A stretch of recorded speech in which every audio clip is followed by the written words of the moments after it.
Welcome back to my channel. কেমন আছো তোমরা সবাই? আশা করি সবাই খুব ভালো আছো আর আমি অনেক ভালো আছি।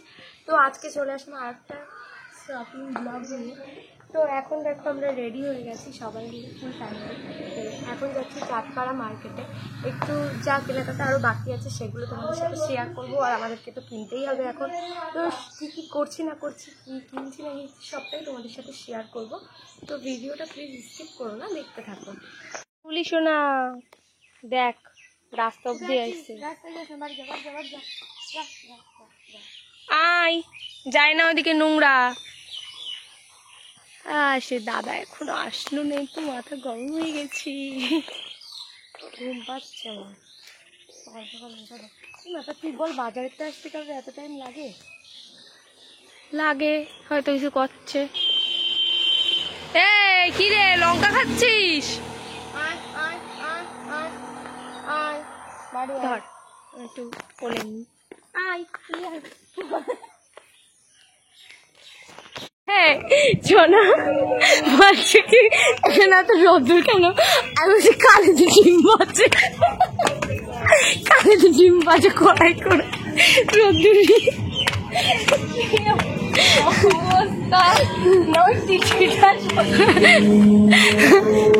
এক্ষুনি আমাদের সাথে একটা বড় দুর্ঘটনা ঘটে যাচ্ছিল।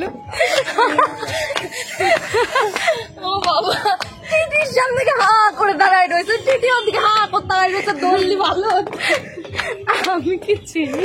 আমি হচ্ছে তোরা আমার গালাগালি কেন বুঝতে পারছি না। আমি ওই লোকের দেখে ভয়টা ওই। তো আমরা মার্কেটের মধ্যে চলে আসলাম, চলে এসে তারপরে সামনের দিকে যাচ্ছি। তো চারিদিকে দেখো দুই পাশ দিয়ে এরকম দোকান টাইপের বসেছে। তো আমি আগে কখনো এই বাজারে আসিনি, ফার্স্টই ওই বাজার করতে গেলাম সবাই মিলে। তো এখানে অনেক অনেক অনেক দোকান, আর দেখো অনেক লোক। আর সেদিন না অনেকটা গরমও ছিল, অনেক বেশি। তো তার মধ্যে দিয়েও শপিং তো করতেই হবে, তার জন্য গিয়েছিলাম। যার জন্য যাওয়া সেটা তো না করলে হয় না। তারপর দেখো এখানে অনেক শাড়ির দোকান আছে, অনেক কুর্তির দোকান আছে, ছেলেদের জামা প্যান্টের দোকান আছে। তো আমরা সবটাই দেখে ঘুরে ঘুরে দেখছিলাম আর তোমাদের সাথে শেয়ার করছিলাম।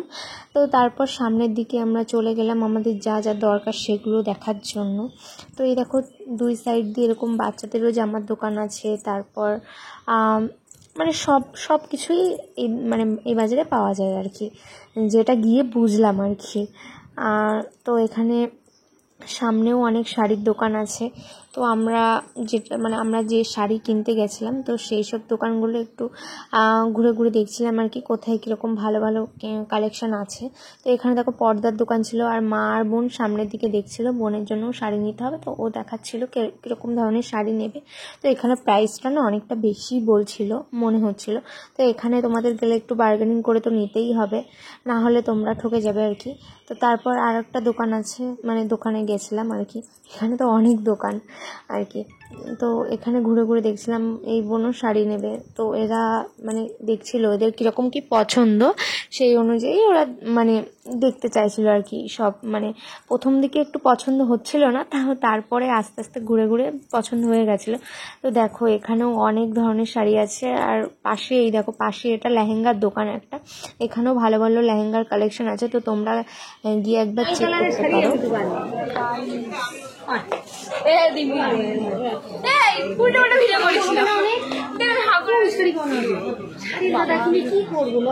হলুদ একটা হলি তাহলে হলুদ কি করবা? হয় না ওই শাড়ি কি না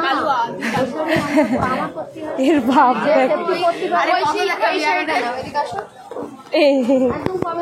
এরকম দেখছি।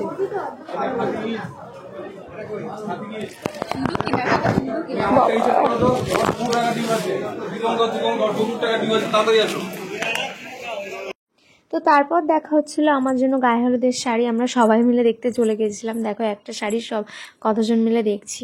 তো আমি চাইছিলাম একটু কম প্রাইসের মধ্যে একটু নর্মাল ধরনের শাড়ি, যেটা একবারই ওয়ান টাইমই ইউজ করা যাবে, কারণ ওটা নাকি আমি পরে আর পরতে পারবো না। তার জন্য ওদের কাছে ছেড়ে দিয়েছিলাম যে তোমরা দেখো। আমার এতটা গরম লাগছিল না, আমার মুখের অবস্থা দেখে বুঝতে পারছো অনেকটাই গরম লাগছিল। তো তার জন্য আমি ভাবছিলাম যে কখন শেষ হবে আর কখন বাড়ি যাব। বুঝতেই তো পারো সবাই মিলে কেনাকাটা করতে আসলে টাইম তো একটু লাগবেই, তাই না? তো এখানে সবাই মিলে দেখাদেখি করছিল, তো তার মধ্যে দিয়ে বেছে একটা নিয়েছে ওরা। তো পরে যখন পরবো তখন তোমরা দেখতেই পাবে যখন বিয়ের ব্লগ আসবে। তো এখান থেকে দেখো দেখাদেখি করছিল, আর একটা শাড়ি ওখান থেকে আমার জন্য একটা, মায়ের জন্য একটা চয়েস করে নিয়ে নিল। তো তারপর ওখান থেকে শাড়ি টাড়ি নিয়ে তারপর আমরা বেরিয়ে আসার মুহূর্তে এইখানে হয়ে যায় একটা বড় দুর্ঘটনা। বড় মানে আমাদের জন্য মানে একটা খারাপ লাগার ব্যাপার, কারণ আমরা 3টে প্যান্ট কিনেছিলাম, সেই 3টে হারিয়ে গেছে, মানে সেই দোকানে রেখে চলে এসেছিলাম। পরে গিয়ে অবশ্য খুঁজেছিলাম, মানে পরের সোমবার হাটে গিয়ে, বাট দোকানদার বলল যে নেই। যাই হোক, কপাল খারাপ থাকলে কিছু করার নেই। তো তারপর আমরা স্টেশনে চলে আসলাম। তো ভিডিওটা ভালো লাগলে অবশ্যই সাবস্ক্রাইব করে দিও চ্যানেলটা। তো আজকের মতো চলো টাটা।